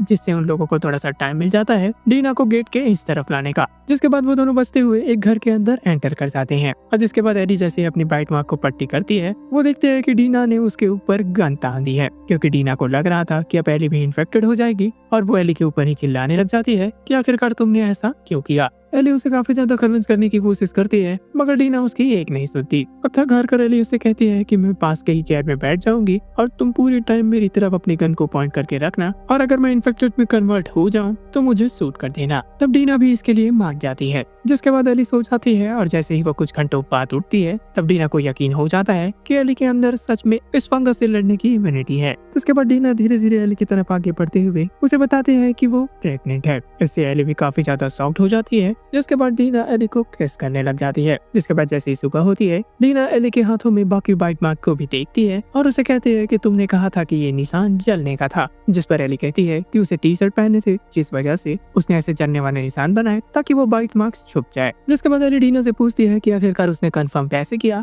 कि वो प्रेग्नेंट है। तब जाके डीना उसे बताते हैं कि उसके बहुत टाइम से पीरियड मिस हो रखे थे जिस वजह से जैसे उसने प्रेगनेंसी टेस्ट किट का यूज किया उसे पॉजिटिव साइन मिला कि वो प्रेग्नेंट है और उसने 100% श्योर होने के लिए लगातार एक के बाद एक 4 टेस्ट कर डाले और सारे के रिजल्ट उसे पॉजिटिव मिले। जिसके बाद एली डीना के टांग खींचते हुए उसे पूछती है कि बच्चा जेसिका ही तो है। जिस पर डीना भी उसे कंफर्मेशन देती है कि हाँ जेसिका ही है। जिसके बाद एली काफी ज्यादा खुश हो जाती है कि अब ये तीनों उस बच्चे के पेरेंट्स होंगे और उनकी बातें आगे कंटिन्यू होती है। इससे पहले कि कुछ धमाके की आवाज इन्हें आने लगती है। साथ ही साथ वो वॉकी टॉकी भी बजने लग जाता है जिसमें कहा जा रहा होता है कि वो लोग जख्मियों को लेक हिल नाम की जगह पे ले जा रहे हैं। जिसके बाद वो लोग उस घर के छत पे चले जाते हैं और जिसके बाद शहर का नजारा देख के लोग दंग रह जाते हैं क्योंकि शहर में बहुत सारी जगहों पे ब्लास्ट हो रखे थे। जिसके बाद टीना मैप के सहारे उस लेक हिल नाम के बिल्डिंग का पता लगाती है। तो अब फाइनली एली को पता था कि उसे एबी कहाँ पे मिलने वाली है। जिस वजह से वो डीना से कहती है कि तुम्हें मेरे साथ आने की जरूरत नहीं, तुम मेरे आते तक यहाँ पे रुक सकती हो। मगर एली के कहने का डीना पे कोई असर नहीं पड़ता और वो चाहे कुछ भी हो एली के साथ ही जाना चाहती है। डीना के कहती है कि हम दोनों एक साथ यहाँ तक आए हैं और एक ही साथ इस मिशन को अंजाम देंगे। और जिसके बाद यहाँ पे ये एपिसोड एंड हो जाता है। तो एपिसोड 5 की शुरुआत WLF के one of the leader hand से होती है। वो जैसे ही एक हॉस्पिटल के अंदर जाती है वो देखते है कि स्टेबल बेसमेंट एक्सेस के दरवाजे को पूरी तरीके से बंद कर दिया गया है। जिसके बाद वो ऐसा करने वाली लेडी WLF ऑफिसर के पास जाती है और उससे पूछती है कि उसे सुनने में आया है कि तुमने अपने ही आदमियों को मार दिया। जिस पर वो लेडी ऑफिसर हैंड को बताती है कि उन्होंने इस हॉस्पिटल बिल्डिंग को पूरी तरीके से क्लियर कर दिया था मगर जैसे ही मेरे सोल्जर बेसमेंट लेवल B1 से लेके B12 में गए वो सारे के सारे सोल्जर्स इन्फेक्टेड होते चले गए। इधर उस ऑफिसर को लग रहा होता है कि उन्हें कोई इन्फेक्टेड ने काट लिया मगर ऐसा होना बहुत स्ट्रेंज बात थी क्योंकि इन्फेक्शन इतनी जल्दी नहीं फैलता। देखते ही देखते उन्हें बोलने और सांस लेने में तकलीफ होने लगी और कुछ देर बाद बेसमेंट लेवल B2 में मौजूद एक सोल्जर रेडियो के थ्रू इन्हें बताता है कि मुझे किसी इन्फेक्टेड ने नहीं काटा है, यहाँ पर इन्फेक्शन पूरे तरीके से हवा में ही फैल चुका है। इसके साथ ही वो सोल्जर पूरे तरीके से बेसमेंट जाने वाला वो रास्ता सील करने के लिए कहता है और यही रीजन है कि उन्होंने B2 के दरवाजे के साथ साथ B1 के दरवाजे को भी पूरी तरीके से सील करवा दिया। जिसके बाद रहन वहाँ से जाने लगती है और जाते जाते वो कहती है कि मुझे आपके बेटे के लिए काफी अफसोस हुआ। इसका मतलब ये है कि जो अंदर में वो सोल्जर गया हुआ था वो असल में उस लेडी ऑफिसर का बेटा था। जिसके बाद ये स्टोरी एली और डीना पे शिफ्ट होती है और यहाँ पे हमें दिखाया जाता है कि ये असल में सिएटल में डे 2 है। इधर WLF के सोल्जर ओपन चैनल में बेफिक्र से एक दूसरे के साथ इंफॉर्मेशन शेयर कर रहे होते हैं और जिसे डीना और एली भी वॉकी टॉकी की मदद से सुन रहे होते हैं और इस इंफॉर्मेशन का फायदा उठाकर डीना मैप की मदद से हॉस्पिटल तक जाने वाला सेफ रास्ता ढूंढ रही होती है। तभी एली जनरेटर को चालू करके घर की लाइट्स को ऑन कर देती है। इधर एली उस घर को एक्सप्लोर करते हुए परफॉर्मेंस हॉल में पहुंच जाती है और पास में ही रखे गिटार को लेके बजाने लगती है। और बजाते बजाते सडनली उसके दिमाग में कुछ ऐसा आता है जिसके कारण से वो गिटार बजाना बंद कर देती है। और तभी वहाँ पे डीना पहुँच के उसे बताती है कि मैंने हॉस्पिटल तक पहुँचने का सेफ रास्ता ढूंढ लिया है। तो डीना एली को प्लान समझाती है कि WLF के सोल्जर्स नॉर्थ और साउथ की तरफ पेट्रोलिंग तो करते हैं, मगर बीच में एक गैप है और उस गैप में एक बड़ी सी बिल्डिंग होती है। तो डीना का कहना था कि हम इस बिल्डिंग को पार करते हुए हॉस्पिटल की तरफ जा सकते हैं, जिस पर एली का कहना होता है कि अगर सोल्जर्स उस बिल्डिंग के आसपास पेट्रोलिंग नहीं कर रहे हैं, इसका मतलब आसपास बहुत सारे इन्फेक्टेड मौजूद है। तो इनके पास और कोई प्लान न होने के कारण ये लोग इसी प्लान को फॉलो करते हुए आगे बढ़ जाते हैं।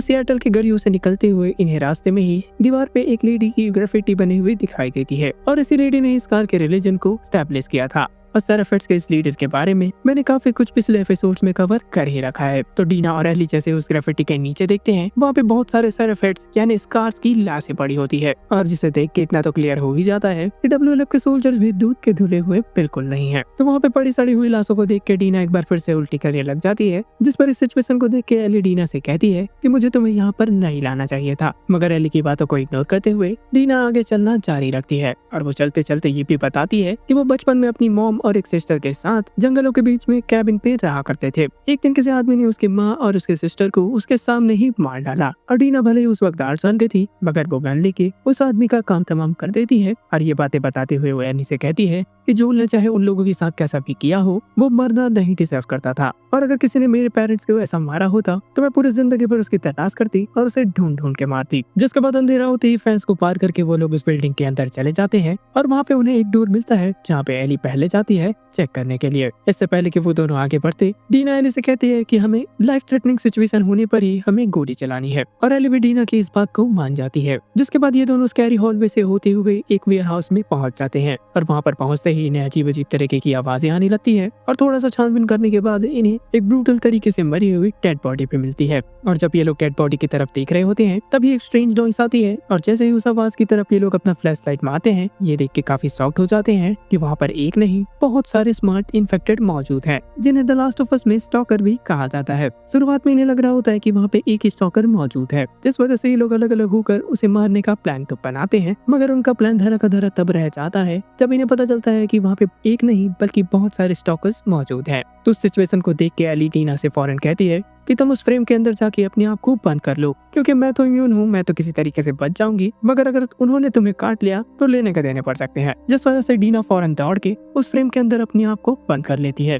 शुरुआत में एली अपने गन्स की मदद से काफी ज्यादा उनसे मुकाबला करने की कोशिश करती है, मगर वो स्टॉकर किसी तरीके से उसे गिरा देती हैं और उस पे एक के बाद एक अटैक करने लग जाते हैं। इधर बात करें अगर डीना की, तो वो भी फ्रेम के अंदर से बिल्कुल नहीं थी। वो स्टॉकर्स मेटल की सीट को चीरते हुए उसकी ओर धीरे धीरे पहुंच रहे होते हैं। वो तो भला जेसिका जो कि टाइम पे आकर सारे के सारे स्टॉकर्स को खत्म कर देता है। एली और डीना जेसी को देख के काफी ज्यादा सरप्राइज होते हैं, जिसके बाद वो तीनों वहाँ से निकल के जैसे ही भाग रहे होते हैं, WLF के सोल्जर्स उन्हें स्पॉट कर लेते हैं और उनका पीछा करना शुरू कर देते हैं। मगर ये तीनों किसी तरीके से बचते बचाते पास के ही पार्क के अंदर चले जाते हैं। और यहाँ पर ध्यान देने वाली बात ये थी कि WLF के सोल्जर्स इस पार्क के अंदर आने से काफी ज्यादा हिचकिचा रहे होते हैं, जिसके बाद ये लोग पार्क के अंदर से ही रास्ता ढूंढने पे लग जाते हैं। इसी बीच डीना और एली जेसी से पूछते हैं कि आखिरकार तुमने हमें कैसे ढूंढा। तब जेसी बताता है कि तुम लोगों ने उस घर के अंदर जो मैट छोड़ा हुआ था उसका पीछा करते करते मैं यहाँ तक पहुँच गया। साथ ही साथ वो ये भी बताता है कि वो यहाँ पे टॉमी के साथ आया है और यहाँ पर आते ही वो दोनों अलग अलग हो गए एली और डीना को ढूंढने के लिए। जेसी आगे कहता है कि टॉमी और उसने सुबह मिलने का प्लान किया है,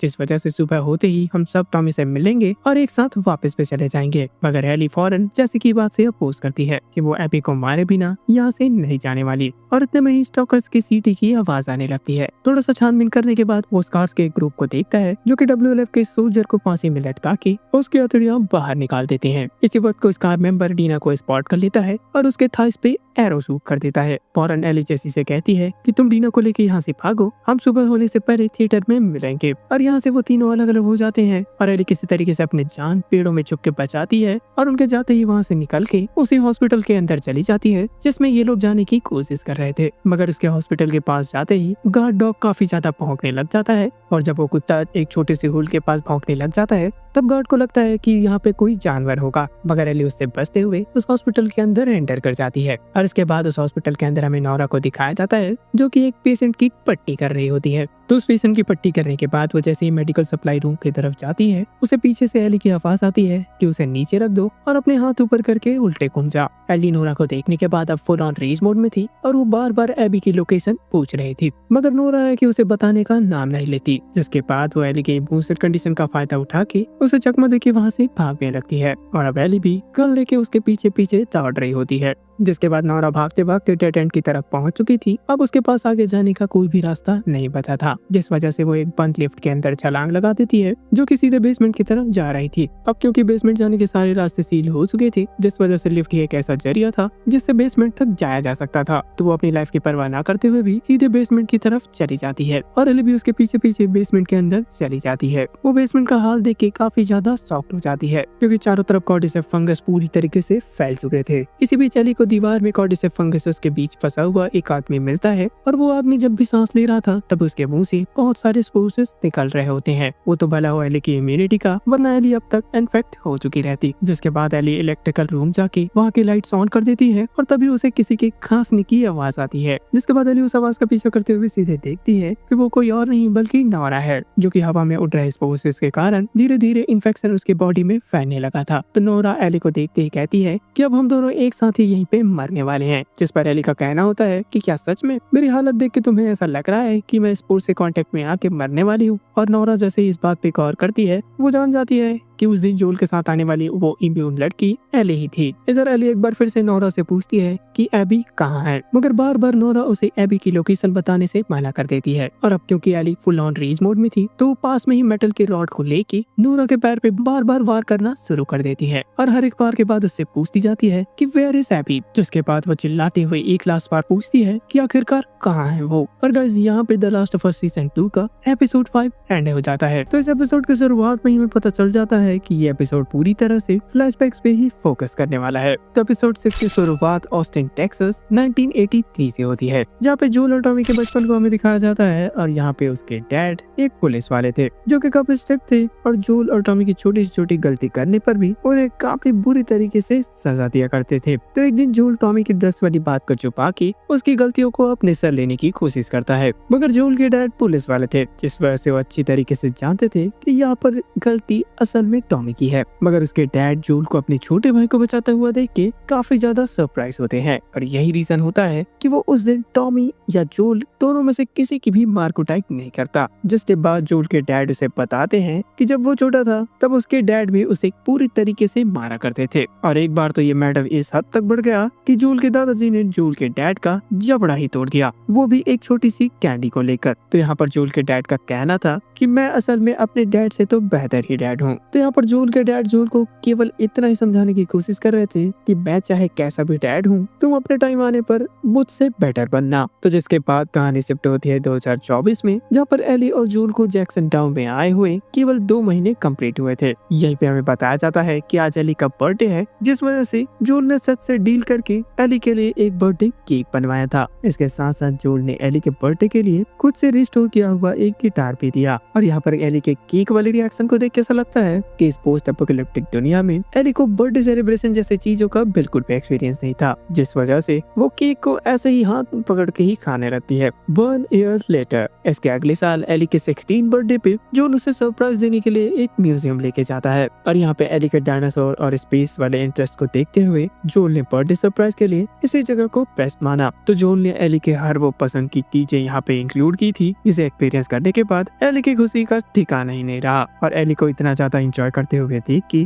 जोल भी काफी ज्यादा खुश हो रहा था। और साथ ही साथ जोल के मन में ये भी चल रहा होगा कि वो अपने डैड से तो बेटर ही डैड बन रहा है। और देखा जाए तो एली और जोल के लाइफ में ये सबसे ज्यादा हैप्पीनेस भरा दिन था। जिसके बाद एक और साल का हमें टाइम सम देखने को मिलता है और इस बर्थडे तक आते आते एली का जोल पे भरोसा धीरे धीरे खत्म होने लग गया था, क्योंकि एली को ऐसा लग रहा था कि जोल जरूर कुछ न कुछ सॉल्ट लेक सिटी वाले हॉस्पिटल इंसिडेंट्स के बारे में उससे छुपा रहा है। तो हर साल की तरह इस साल वाले बर्थडे पे भी सच से कहकर एली के बर्थडे बर्थडे के लिए केक जूल प्रिपेयर करके जैसे ही घर पे लाता है, यहाँ पर जूल का सोचना था कि एली सरप्राइज होगी, मगर जैसे ही वो एली के कमरे में जाता है जूल खुद ही सरप्राइज हो जाता है। यहाँ पर एली और कैट दोनों ही एक दूसरे के साथ अपना प्राइवेट मोमेंट एंजॉय कर रहे थे, जिसे देखने के बाद जूल काफी ज्यादा शॉक्ड हो जाता है और उसे बिल्कुल भी समझ नहीं आता कि इस मोमेंट पे वो कैसे रिएक्ट करे। इसके साथ ही जूल जैसे ही एली के हाथों पे वो मौत का टैटू देखता है, जूल पूरी तरीके से बौखला जाता है। लेटर आगे हमें बताया जाता है कि जूल को गैल से पता चलता है कि मौत असल में डेथ को रिप्रेजेंट करता है।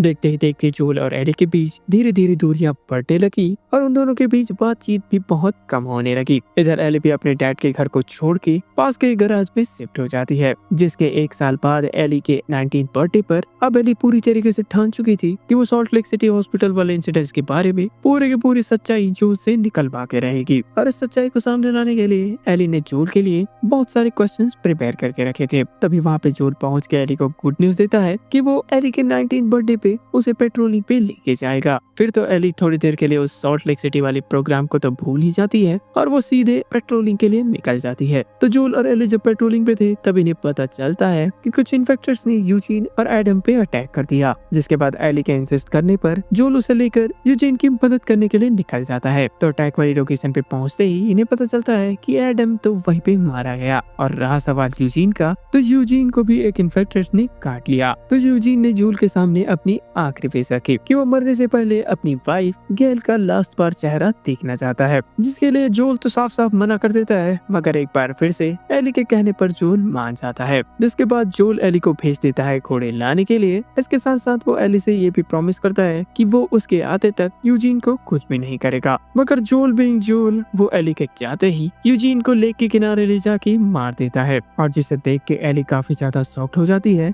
और उसके मन में कहीं न कहीं जो डाउट था सॉल्ट लेक सिटी वाले इंसिडेंट्स को लेकर वो पूरी तरीके से कंफर्मेशन में भी बदल जाता है। तो यूजीन की बॉडी को गेल को सौंपने के बाद जूल गेल से झूठ बोल रहा होता है कि यूजीन ने खुद जैक्सन टाउन वापस आने से मना किया था। इसके साथ साथ यूजीन के कहने पर ही मैंने उसे मारा था, मगर एली जूल की झूठी बातों से अब पूरी तरीके से तंग आ चुकी थी और वो गेल के सामने चिल्ला के बोलती है कि जूल सब कुछ झूठ बोल रहा है। इसके साथ ही एली ये भी बताती है कि यूजीन के काफी ज्यादा मिन्नतें करने के बावजूद जूल ने उसे मार दिया। जिसके बाद फिर क्या था, गेल जूल को मार देती है एक थप्पड़ और उसे वहाँ से जाने के लिए कह देती है। जिसके बाद एक बार फिर से हमें 9 महीने का टाइम जंप दिखाया जाता है और अब हम उस दिन पे आ चुके हैं जिस दिन की न्यू ईयर पार्टी में जूल ने सेथ को धक्का मारा था। तो न्यू ईयर ईव पे हुए उस इंसिडेंट के बाद एली जैसे ही अपने घर की तरफ जाती है वो नोटिस करती है कि घर के बाहर बैठा हुआ जूल अपने हाथ में गिटार लिए हुए उसे बजा रहा था। तो शुरुआती एपिसोड में हमें दिखाया गया था कि एली ने दूर से ही जूल को देख के उसे इग्नोर करते हुए घर के अंदर चली गई, मगर यहाँ पे हमें दिखाया गया कि उनके बीच काफी लंबी और तगड़ी कन्वर्सेशन हुई थी। तो अब यहाँ पर एली का जूल से सीधा सवाल था कि यूजीन को मारने से पहले वाला जो एक्सप्रेशन जूल के चेहरे पे था, ठीक वही एक्सप्रेशन सॉल्ट लेक सिटी के इंसिडेंट्स के होने के बाद एली से बात करते वक्त था।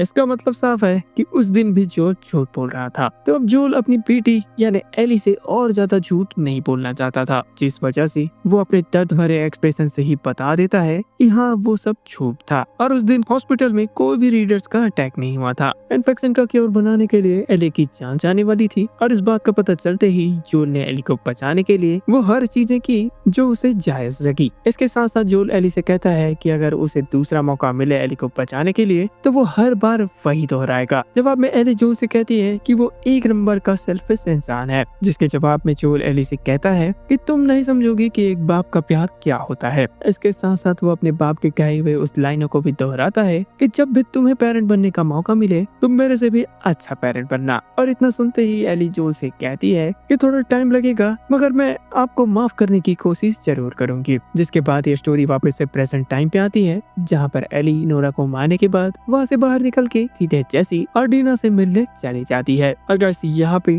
लास्ट ऑफ अस सीजन 2 का एपिसोड 6 एंड हो जाता है।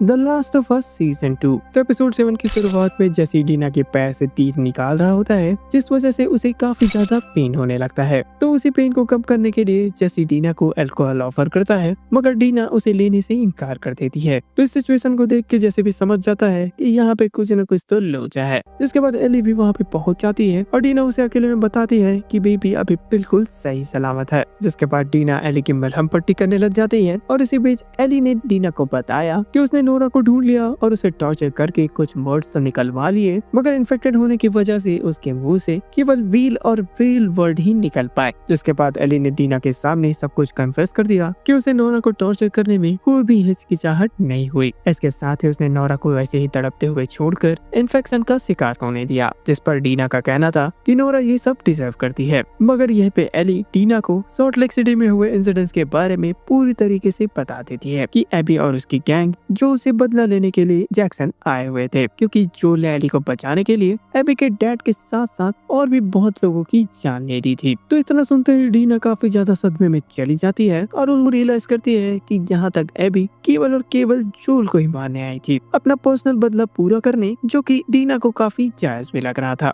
मगर यहाँ पे एली डीना से कहती है कि ये बात उसे भी हाल ही में पता चली है। हालांकि वो हॉस्पिटल वाले इंसिडेंट्स के बारे में पहले से जानती थी, मगर उसे इस बात की बिल्कुल भी भनक नहीं थी कि एबी उस सर्जन की बेटी थी। जिसके बाद डीना एली से कहती है कि इन्हें जल्द से जल्द जैक्सन वापस जाना चाहिए। सुबह होते ही एली और जेसी टॉमी को ढूंढने निकल जाते हैं और उनके टॉमी को ढूंढ के वापस आने तक डीना इनका यहीं पे वेट करेगी। जाते जाते एली जेसी से पूछ लेती है कि ये बिल्कुल भी कोइंसिडेंस नहीं हो सकता कि हम जिस तरीके से यहाँ पे आए हैं तुम भी उसी तरीके से आए हो। जिस पर जेसी एली से कहता है कि हाँ, हम सबसे पहले उस म्यूजिक स्टोर पे गए जहाँ पे तुम्हारे घोड़े सिमर को देखा, उसके बाद वो टीवी टावर और फिर ये थिएटर। जिसके बाद ये दोनों आगे बढ़ ही रहे थे कि इतने में जेसी एली से कहता है कि वो जानता है कि डीना प्रेग्नेंट है। तो अब जेसी के लिए सिचुएशन पूरी तरीके से पलट चुकी थी। अब ना तो वो खुद मर सकता था और ना ही डीना को यहाँ पे मरने के लिए छोड़ सकता था। उसे किसी भी तरीके से डीना को यहाँ से जिंदा निकालना है। आखिरकार डीना के पेट में जो बच्चा पल रहा है वो जेसी का ही था। थोड़ा आगे जाते ही इन सेरेफेट्स के एक और प्रॉफिट का ग्राफिटी दिखा और ये ग्राफिटी पिछले वाले ग्राफिटी से काफी अलग दिख रही थी। जिसके बाद वहाँ पे एकदम तेज बारिश होने लगती है, जिससे बचने के लिए ये दोनों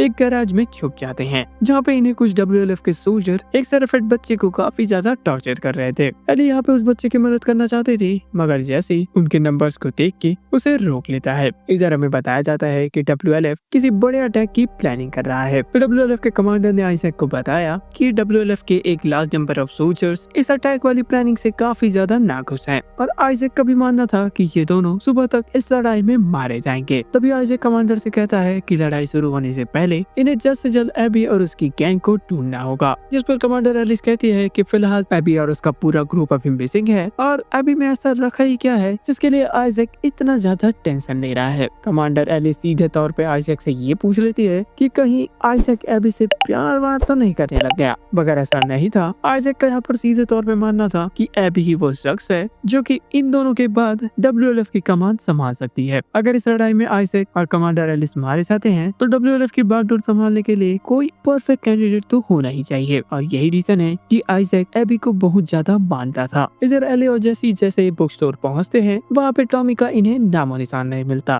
जिसके बाद एली वहीं पे पड़े एक चिल्ड्रन बुक को उठा लेती है ताकि वो डीना की होने वाली बेबी को ये दे सके, जो कि जेसी भी देख रहा था और वो इस चीज से काफी ज्यादा इम्प्रेस होता है। और यहाँ पे बातों बातों में ही जेसी एली से कह देता है कि हालांकि वो डीना से प्यार तो करता है मगर उतना नहीं जितना तुम उससे करती हो। जेसी को एक बार सच्चा प्यार हुआ था, मगर उस प्यार को पाने के लिए जेसी को काफी बड़ी कीमत यानी जैक्सन को छोड़ के उनके साथ जाना पड़ता और इतनी बड़ी कीमत जेसी बिल्कुल भी नहीं चुका सकता था। और यही रीजन है कि जेसी ने अपने सच्चे प्यार की कुर्बानी देकर जैक्सन टाउन को चुना। और तभी WLF का वॉकी टॉकी बजने लग जाता है और उसमें मैसेज आता है कि कोई स्नाइपर WLF के सोल्जर्स को मार गिरा रहा है, जिससे जेसी और एली को तो क्लियर हो जाता है कि ये पक्का टॉमी का ही काम है। इसका मतलब साफ था कि टॉमी को मदद की जरूरत थी। तो टॉमी तक पहुंचने का रास्ता देखने के लिए वो फौरन ऊपर की ओर चले जाते हैं, जहाँ पे एली की नजर किनारे पे बने हुए एक एक्वेरियम, इसके साथ ही उस एक्वेरियम के बाहर एक बहुत ही बड़ा रिंग नुमा झूला था और तो और उस एक्वेरियम के दीवार पे एक बहुत ही बड़ा व्हेल बना हुआ था। मतलब व्हेल एंड व्हेल। नोरा इसी जगह के बारे में बात कर रही थी और अब एली को भी क्लिक हो गया था कि एबी उसे इसी जगह पे मिलने वाली है। जिसके बाद एली जेसी से कहती है कि हमें टॉमी की चिंता करने की जरूरत नहीं है, वो अपने आप को काफी अच्छे तरीके से सेफ रख लेंगे और हमें एबी को मारने के प्लान में लग जाना चाहिए। इतना सुनते ही जेसी का दिमाग खराब हो जाता है कि कोई इतना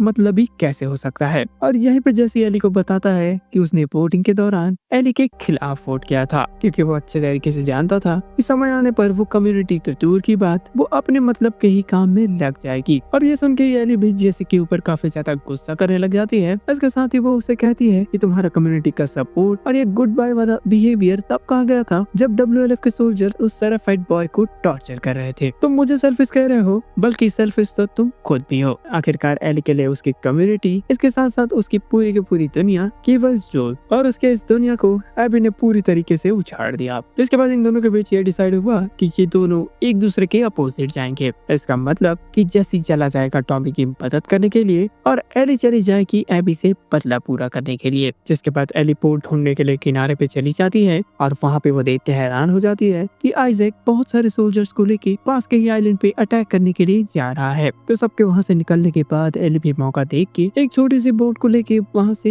एक्वेरियम की तरफ निकल जाती है। मगर मौसम होता है काफी ज्यादा खराब और लहरों के कारण एली उसी आइलैंड पे पहुँच जाती है। तो इससे पहले कि एली कुछ रिएक्ट कर पाती, वापस सेराफाइट्स आकर उसे सूली पे चढ़ाने के लिए लेके चले जाते हैं, जिसे देख के एली काफी ज्यादा घबराने लगती है और वो उन्हें काफी ज्यादा समझाने की कोशिश भी करती है। पर इससे पहले कि ये लोग एली को पूरी तरीके से मार पाते, इन्हें किसी से खबर मिलती है कि इन पर अटैक हो चुका है, जिस वजह से सेराफाइट्स एली को वहीं पे छोड़ देते हैं और अपने आइलैंड को बचाने के लिए चले जाते हैं। तो वहाँ से बचने के बाद एली उसी पोर्ट को वापस से लेके एक्वेरियम की तरफ निकल जाती है। तो एक्वेरियम की तरफ जाते हुए एली ने उस आइलैंड पे देखा डब्ल्यूएलएफ और सेराफाइट्स के बीच एक बहुत ही बड़ी जंग हमें देखने को मिल रही है। मगर एली बीइंग एली, उसे इस बात से घंटा फर्क नहीं पड़ता। जिसके बाद एली जैसे एक्वेरियम के अंदर जाती है, वो नोटिस करती है कि हाल ही में यहाँ पे किसी की मरहम पट्टी का काम हुआ है। जिसके बाद एली को किन्हीं दो लोगों की बात करने की आवाज आती है और एली जैसे ही छुप के देखती है तो हमें दिखाया जाता है कि वहाँ पर ओवन और मेल एक दूसरे से बात कर रहे थे। जिसके बाद एली ने उन दोनों के ऊपर गन तान के एबी का डायरेक्ट पता पूछा और वो दोनों एली को देख के काफी ज्यादा हैरान थे कि आखिरकार ये कहाँ से आ गई। तो एली ने जूल के ही बताए हुए ट्रिक को यूज करके उन दोनों को मैप पे वो सेम लोकेशन मार्क करने के लिए कहा जहाँ पे एबी हो सकती है। अगर उन दोनों ने सेम जगह पे पॉइंट किया तो एली उन दोनों को जाने देगी और वो खाली एबी के पास जाएगी। जिसके बाद ओवन मैप लेने के बजाय पास में रखे गन की तरफ अपना हाथ जैसे ही बढ़ाता है, तभी रिफ्लेक्स में एली के हाथों से वो गन फायर हो जाती है। तो एली की गन से निकली हुई गोली ओवन की बॉडी के आर पार जाकर मेल के गर्दन को चीरते हुए निकल जाती है। मतलब 1 बुलेट एंड 2 एनिमी डाउन। तो मेल जैसे ही जमीन पे गिरती है, एली को उसे देखने के बाद रियलाइज होता है कि मेल तो यहाँ पे प्रेग्नेंट थी। तो मेल ने मरने से पहले एली से कहा कि वो चाकू लेके बच्चा उसके पेट से बाहर निकाल दे ताकि एटलीस्ट उसका बच्चा तो जिंदा बच जाए।